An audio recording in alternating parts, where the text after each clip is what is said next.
Voice Media, and this afternoon I'm in conversation with Americana, Dark Country songstress Miss Hannah Aldridge. Hannah, how are you? I'm doing well. How are you doing? Yeah, I'm great. Listen, thank you very much for taking the time.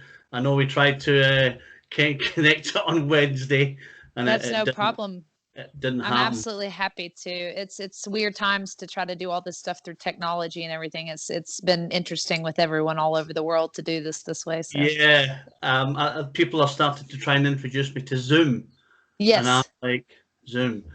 yeah, This is tricky, because Skype is just, get a name, start recording, and when you go Zoom, you've got to introduce them to an email, and I'm like, oh, yeah. and screen, and you're like, my goodness, so The fun thing about Zoom that I love is that you can put your own background. So I yeah, just put really hilarious things in the background all the time, or my face or something really big right there. So that's why I like to do Zoom. So maybe yeah. that is a good incentive for you. Maybe next time I'll get pictures of Yeah. me all over the back, jumping Yeah, about. yeah, absolutely. I've got some good stock background images for Zoom calls, but today we have dogs that will be in the That's quite call. all right. This I'm sure the listeners will love that. They'll love it. yeah. We have a little special guest. This is Ozzy. He is my dog, and then Dolly is my dad's dog. So they are both joining me for the Zoom call or for the Cool. Skype That's call great. today. That's great. So how have you been doing in lockdown and stuff like that? Have you been finding it easy or? I think much like every other person in the world, I have gone through cycles of it being easier and harder. And I think initially I was so shocked about all of it and I was really sad and I went through a lot of those emotions. And then I kind of have gotten into a flow and an understanding of the whole thing, and now I'm starting to get a little fatigued with it because here in the US we are really backtracking and having a lot of cases again and talking about lockdowns again. And Yeah. so it's I'm definitely having, going through a little bit of the fatigue of it at the moment, but there's days that it's easier than others. It's just such a weird Yeah. time. I guess, like for musicians and stuff, and the beauty of my job as a reviewer is that we get to review music every day. Yeah. And, if I go out walking, I'll just go, I haven't heard Hannah for a while, and I'll stick her on my iPod. Hmm. And for you guys, you've spent, even with the new record, doing it live. And it probably must seem a bit strange that you've done the record live and now it's kind of, what do we do now? Yeah. Because I've done it live, and I must say it's an incredibly fantastic album.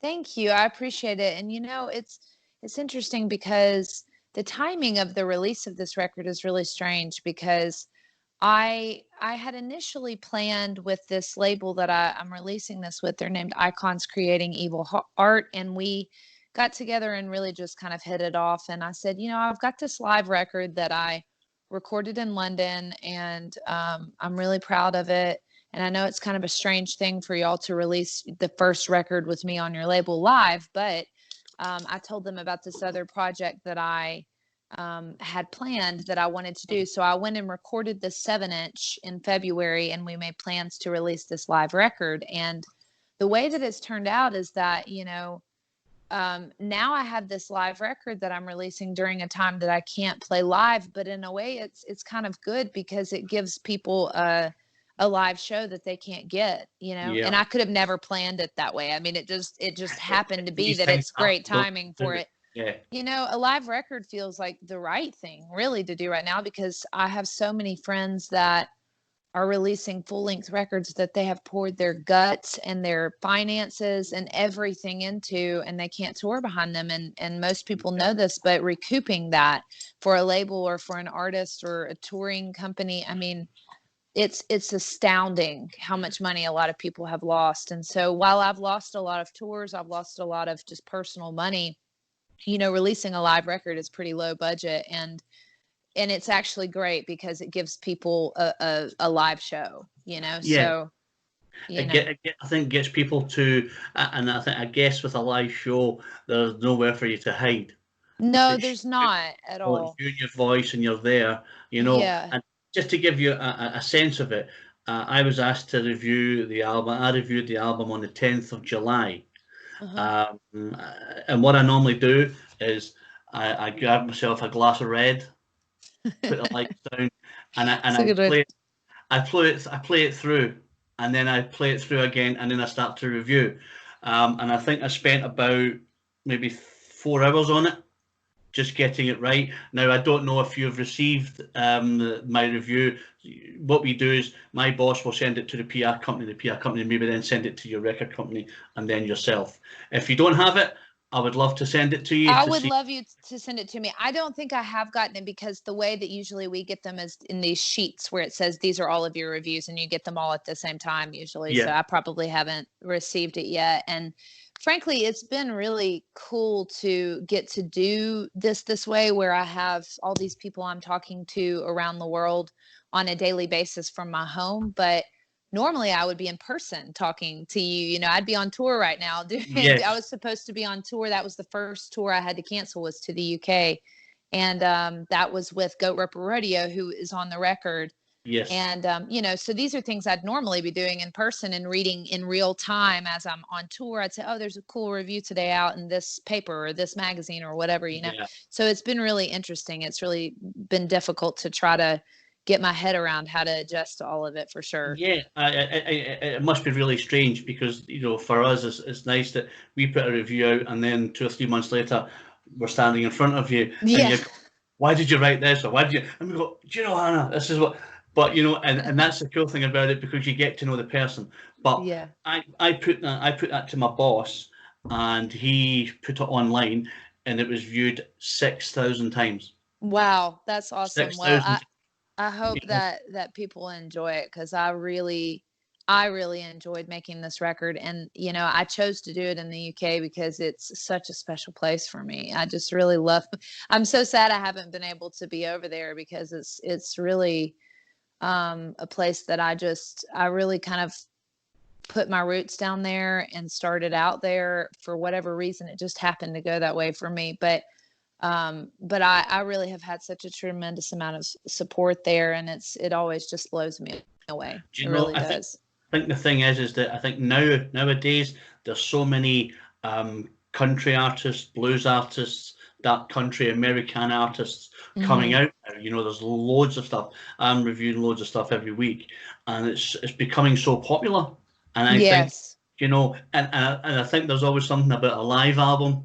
You Hmm. stick it on and you get the real person and you get the feel of the crowd and you think, wow, you've put your heart into that, Yeah. especially singing with the people you've sung with, your dad and things like this, and Goat Hmm. Roper Radio and stuff like that. And these guys, they know you and they know what you want, and the Yeah. crowd are there and they're thinking, wow, this is, and like you say, putting out a live album sometimes is risky because it Hmm. could go one way or the other, and Yeah. this is just it's totally taken off. I think Yeah. it's a phenomenal album.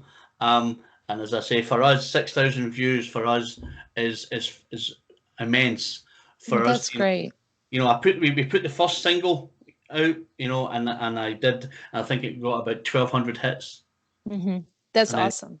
we put the second single out, and I think it went to 1,500, and then Mick said to me, "I've got this album. Do you want to listen to it? See what you think?" And because I'd heard the first two songs, I thought, yeah, give it to me. I'm really digging it. Put it on, and I just thought, wow, this is just incredible. Played it again, got my wine, started away, and then I said to my boss, this is amazing. He Oh, put it I'm so glad. on the Saturday, and then by the Sunday afternoon, 6,000 hits That's of people. wonderful. Do you know? And I think the thing is about that is that when you're just describing a live artist plying their trade, it's almost like they're there. Yeah, And they're going, absolutely. wow, I'd love to be sitting in the front row watching this lady do her thing. And it's amazing, that people really get sucked into kind of what you're saying. Because I listen to it with the headphones on, and I listen to the notes and the crowd and all the instruments, and I think, wow, that's just incredible. And I write Well, it. It was incredible. It was a really incredible experience. And I'll tell you one thing about the crowd that was really cool for me is that every single person that was there, I knew. I knew every person in the audience. They were all people that there were people that flew in from Norway. There were people that flew in from Sweden. There were people that flew in from Germany, from all different places. They came, to be a part because they're really big fans, and Yeah, they were there because they wanted to be a part of this record, and and for me that was the coolest thing, is that when I looked in the front row, those people were like, they're people that I saw at my first shows, and yeah, they were like, I want to be here for this. It felt like having my parents out in the crowd or something. It's yeah, like, yeah, which obviously they were too, but it just was like, it was really, really cool and humbling. And there were a lot of moments during the making of that record that really brought tears to my eyes, because truthfully, when I went to do this record, I was in a place and I was in a headspace where I was so down about the music industry and about how hard I was working. I was working really, really hard and feeling like it was just an immense amount of struggle all the time, just like every artist feels. We all feel like that. And I got to the point where I thought, this may be the last record I do, but if I'm gonna do this record, I'm gonna go out with a bang. it's going to be your So best record. Yeah, absolutely. so I did it hoping secretly that it would revive my spirits and my faith in the music industry. And it really did. It really truthfully did. It made me feel so humbled. And the fact that I had all these incredible musicians and all these amazing people that had flocked here for this show, for me, for these songs that I had written. And I thought, if this is all I do, if this is the last thing I do, these people care. Maybe Yeah, maybe these big festival promoters or labels or whatever, maybe none of them care, but I care and these people care, and that's all that I need. That's the only yeah, reason you write songs, is because you should only be doing it for yeah. that reason. I think, You and know. I think for you, like the fact that you have all the audience who are, and you wouldn't go, oh, they're all personal friends, but they're friends who have followed your career. Mhm. These guys want to be here listening to you pour your heart out. And Mhm. I think that, Exactly. and I think that's incredible. And Yeah. especially with a live album, because as I said right at the start, there's no place to hide, and No. you're there and you're bearing your soul, and people are saying, I can relate to what Hannah's saying. I can relate to her, coming out, and I think for you that there's no better feeling than walking on stage and there's 1,000 people, 500 people wanting to see you, and Yeah. that you strike the first note and people go, wow, Yeah. voice is Well, phenomenal, and you've just got it, and we want to be here, and I think that's incredible. that's absolutely true, but I will tell you that it takes a lot of believing in yourself to get to that point, because there's a lot of days that you go out on stage and there's five people there and they don't want you to be there. You're interrupting their dinner. Yeah, So yeah, I'll yeah. never forget, Tyler Childers and I did this tour that we were both just starting out, and we basically played every single venue in the north east of the US that was the weirdest place you could play, and the audiences that wanted us to be there the least. And it, I think back on some of this. I did one with Ashley McBride like that too. Is these tiny little bars, and I just think back on these tours and think, that is, if you don't get that experience of just grinding it out, just playing and playing and playing, and you play venues that you show up and there's no one there, you play venues where it's a really rowdy bar and you got to try to figure out how to get their attention. All of those things build up to that moment where you think, I've worked really hard for this. So it is even that much more rewarding to me. But at the same time, I mean, another thing that was really humbling to me about it were the other artists, and that was a big part of this record for me, was the other artists that I had on the record, because I believe in them. Yeah, And that's a big part of the music industry that people, I feel I get really frustrated with that, where artists just kind of refuse to collaborate and help each other. And that's not the way it is for everybody, but there's some that are like that, and they're very precious about their I don't know, resources or whatever. And I get that. You don't want somebody to email you and be like, hey, I've never met you. Give me all your contacts. You don't want that. But, No. I do think that it's really necessary. And today is a great example of this. We need each other, like Yeah. we have to Yeah. be friends and we have to be in this together, and so anyways, that was my whole thought is I want to put a record out where I can showcase some of the people I think are excellent and Yeah. they can get a chance to be heard by Australian audiences and Norwegian audiences and German, Yeah. so the Black Feathers for that single Save Yourself, I love them. I think they're incredible. I love watching those guys play and I knew that they were the right people for that song. The right And the fit. Yeah. Goat Yeah. Roper Rodeo and Robbie Cavanagh and Danny Nichols, all those people just blew me away how talented they were on the night of.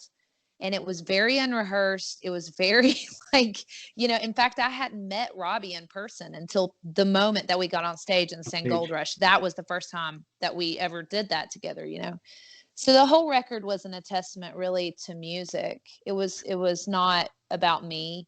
It wasn't necessarily about them or about, even making a record, but it was just saying, we're able to do this together just through the power of Yeah. music, and it was great. It was really I great. think what you get as well is that when you were just talking earlier on, that you say everyone needs each other, and especially in these times when someone goes, I'm doing a live stream tonight, Hmm. and somebody goes, I remember I was talking to Hannah Aldridge and she didn't want to know me. I'm not going to tune in tonight. Exactly.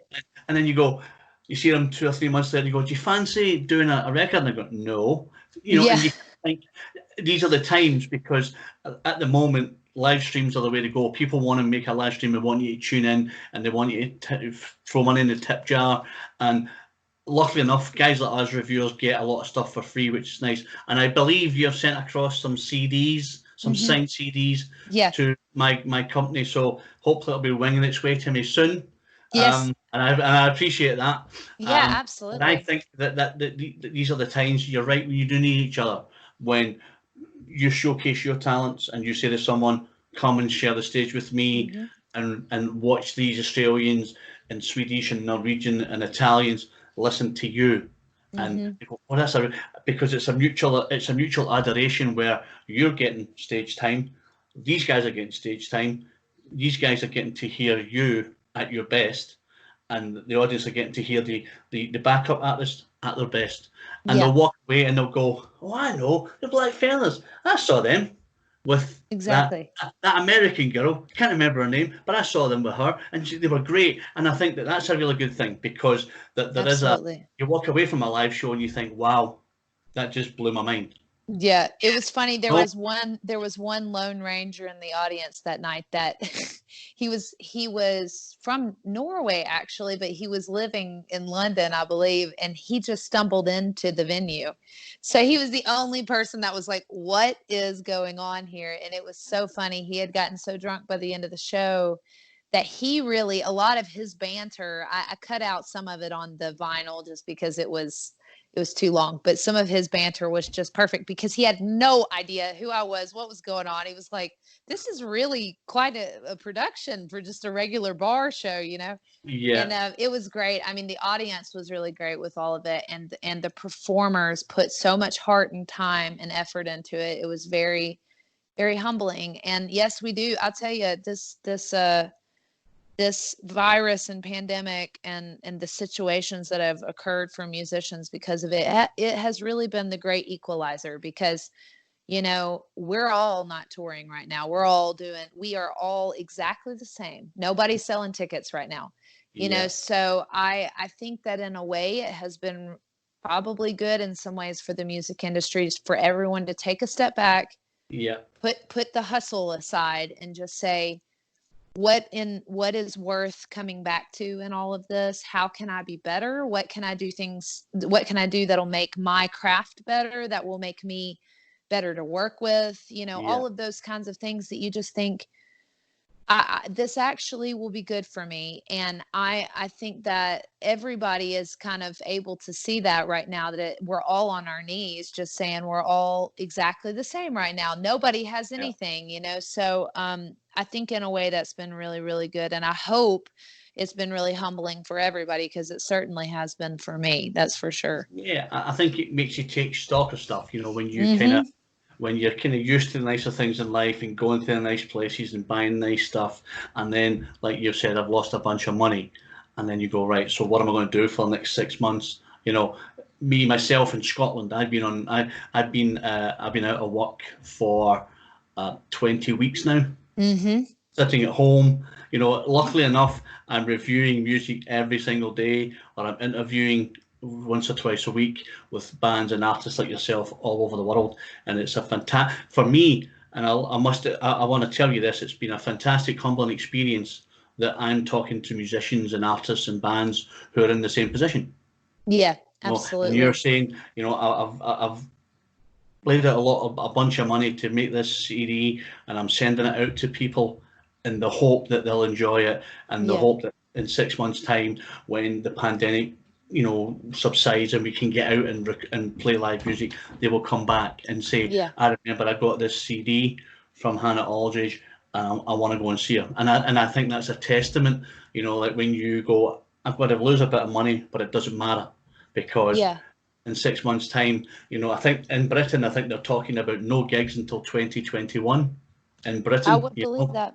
I believe and that. that's Yeah. really sad. But I think what will happen, though, Hannah, is that January, February, every band will start to tour, and I think that every night you'll have an artist in Glasgow or London playing a show every night because everyone's been sitting around in their recording studio or at home with their parents and saying, "I need to go out and play." And you'll be And saying, I hope that the music venues will be able to be there still. It's so interesting because everybody has set at home with their own, things that they're doing. For me, I decided, I'm very close to having a degree in commercial songwriting, and so I decided to finish my degree while I've been yeah, doing this. And so I've been studying, various things in the music industry, which is good for me anyways to do, but film scoring and things like that. And it's been interesting because we've talked a lot in these classes, about what will this look like afterwards. And the truth of it is it's scary because my professors can't even answer that question, yeah. No one and knows. No one no knows. one no one knows what this is going to be like. But what I can say as an artist is that, I've had a couple people reach out to me prematurely trying to get information about where they can tour and whatnot, and I've said, man, you need to calm down and let everything unravel, because I want to tour too. Everybody wants to tour right now, but it Yeah, doesn't do us any good to go out and play for 30 people and one person gets sick, as opposed to waiting until it's safe and we can play for a couple hundred or 1,000. yeah, And I've had to really assess the whole thing with myself. It's a struggle, and especially here in the US, because we don't have a consistent guidebook of how we're supposed to deal yes, with this. So it's just everybody looks at each other and goes, I don't know, I'm not a scientist. I don't know. Should we wear masks? Should we not? It's been really, really challenging, but I really truly believe that everybody will handle this differently. There will be some people that right out of the gate are out touring. I think that probably I will be hesitant and thoughtful about how I do it, because when I come back and tour, I want it to be an excellent show. I want it to be something people feel safe at, and I want it to be something enjoyable for me. yeah, So I want to really be, that's how I feel about it, is I want it to be a good quality tour when I can come back and tour. That being said, I might consider doing some tours that are smaller, house shows and things like that, just to get people back in the groove of doing yeah, music and putting money back into the music industry. That's the problem, yeah, is that saying I'm going to go play for 1,000 people at what venue? yeah, That's a problem too. So we yeah, may be looking at needing to be creative in the music industry. And like I said, propping each other up, saying, hey, I'm coming over there. Do you know somebody that would want to do a show in their backyard? I don't know what it's going to look like. I have no idea, but I think it's going to require patience and helping each other. yeah. And I am not able to control any of this. None of us are, and I've had to really find a peace in the middle of all of this and say, I can't do anything about this. So I need to try to make No, myself better, make myself a better musician. And when I do get to go back and tour, I don't go back and say, man, I haven't picked my guitar up in 3 years. Or, at yeah, least I yeah, can go back and say, I've been practicing this guitar this yeah. whole time, or playing piano or writing songs or doing something that makes me better, and that's the big thing for me is don't use this as wasted time because No, definitely I don't not. I don't want to waste this much time, when I can Come be and getting play in better. Glasgow. Come to my house and play in Glasgow and play in my backyard. Man, I'll I'll be get. happy to. I tell I'll, you what, I spend a lot of time complaining out on the road about all the things I don't have time to do. So I've been trying to check the list off of all those things. Like, yeah, I say I don't have time to sit and write songs as much, do that. You don't have time to play guitar, do that. You don't have time to work out, do that. You don't have time to do this or that. I got a doggy, so that was one thing. One thing I did. So, you got to just kind of say, what can I do today to make this the best situation possible? And that is truthfully all you can do, yeah. honestly, I guess a lot of musicians, and I think you're right there, Hannah, when you say, I don't know, I haven't picked my guitar up or my drums up, and I haven't picked a pen up and written anything. I think these, if you're creative enough and you want to do it, you'll go, I want to sit and write a bunch of songs so that when I'm out on the road, my live album has been out there for 6 months, 9 months, and do you know what? When I go on tour, I've got another 3 or 4 songs that I've written that I can yeah, play also. And people go, wow. You get guys that go, I haven't really picked up my guitar because I can't be bothered. yeah, When you go on tour, you don't sound at all like you do, and people go, I wonder why that is. And you go, yeah, yeah, I remember I'm saying in an interview, I haven't picked my guitar up. And people, they go, well, why is that? yeah, You're a musician. And you kind of think to yourself, do what you're born to do. You're born to sing and, play guitar, and people love you for it. And you can feel the love from the record when you hear the crowd, giving you back the appreciation for you yeah, putting your soul on the line, and people are there. And I don't really think it matters if it's friends or if it's record people. I think people go to listen to Hannah Aldridge, pour her heart out, and people go, that was a fantastic show. And you know what? I'm going to go back again whenever she comes. yeah. Because, And I sure you hope know, so because that's what it's all about. And all of this will definitely separate the boys from the men, as they say, because if absolutely. there will probably be a lot of people that decide that this is not worth it to be in this situation anymore, and certainly all of us have had to consider that, but for me it's like the live record.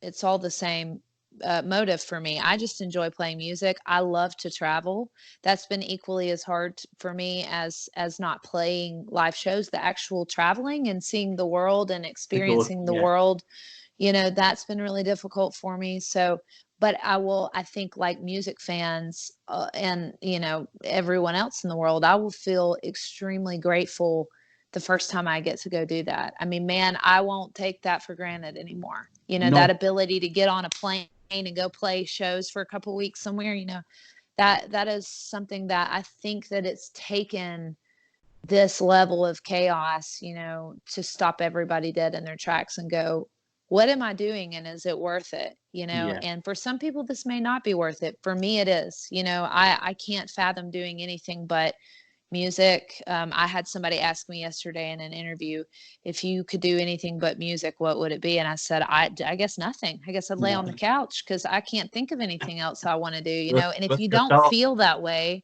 With your dog. then Like yeah, like your exactly. dog. Like, I'm watching Oprah because I don't want to do anything else. And I Is think exactly, exactly. I don't think I could. I mean, I thought I can't even answer that. I ask myself that question all the time, and the answer is nothing. And that has to be the answer, or this yeah, isn't worth it. I And think I get it if it's not worth it for people. It's a hard thing to do with your life. There's a lot of you're not good enough and you need to be something else and write something a little more like this. And times like this, you just go, yeah, what am I doing right now? yeah, But it has to be something that's bigger than that. It can't be about yeah, money. It can't be absolutely. about any of that. So I kind of think that if you then turn around and say, do you know what? I've been on the couch for 6 months and I can't pick up my guitar. Yeah. I don't want to do it anymore. I think in your own head, it would be like, for the 10 years or the 5 years that I've struggled, and then moved to a new record label and put this record out, I've fooled myself, because Yeah. I'm thinking this is worth it. And then you go one day, I'm going to lay on the sofa and pat my dog and just chill out.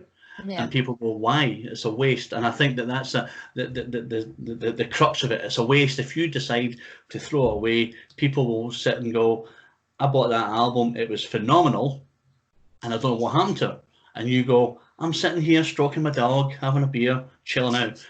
And, you know, and then you'll probably in 6 months' time, a year's time, think, you know, I just wasted my time. I should be out there, you know, because I think that the world will be a worse off place if they don't have musicians who've got soul, bit of heart, and want to go and play for 50 people, play for 5 people, because I think that you putting your heart out there is what it's all about. It's absolutely imperative. So I hope that you do come to Scotland. Come to Scotland. I will. Man, I love being. Are you in Glasgow exactly? I'm in Glasgow right now. It's teeming down with rain. Oh man, hey, you can't compete with me. Let me show you this. I can hear it outside. I've been listening to make sure there's not a tornado, because it's so incredibly bad out here today.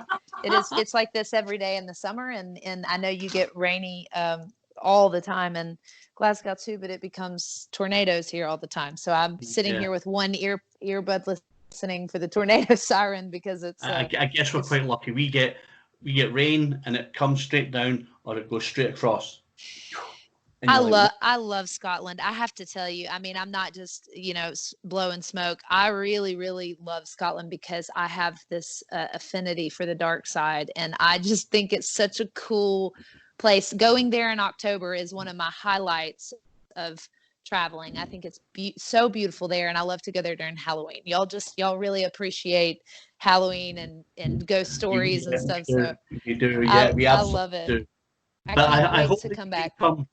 I hope you do come back. When you come back, or when you get some new music, please look me up. We'll go grab a beer, and we'll talk about all things music.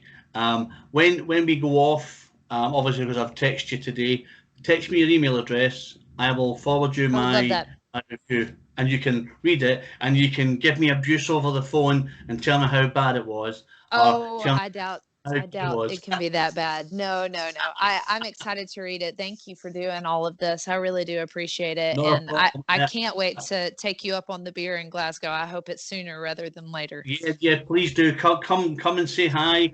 We'll grab a beer, and we'll go and we'll do some music, and we'll just talk about the good old days. And we'll talk about, do you remember a year ago or 9 months ago when you said, coming to Scotland, and you're here, and you think it was worth the wait. We made it. Absolutely. Was that lightning there? Was that lightning there? Yeah, I saw that. It's wild. We've just had some right now, but it's cool. Now, yeah, listen, it's crazy. I don't want to take up too much of your time, Han. I know you're extremely busy, but thank you so much for spending time chatting about. We didn't really talk about the album, but obviously, talking to you about your music's enough. I think it'll give the viewers a real feeling, a bit of passion, what you've got. And I hope it does continue. When you do, please come and see us. Look me up. We'll get a beer. I absolutely will. And we'll talk all about it. And this is Darren from Jace Media in conversation with Hannah Aldridge and a dog, talking all things music. And we will speak to you soon, Hannah. You take care. It was a pleasure. Thank you. Thank you so much. I appreciate it. See you soon. Take care. Bye-bye. Bye.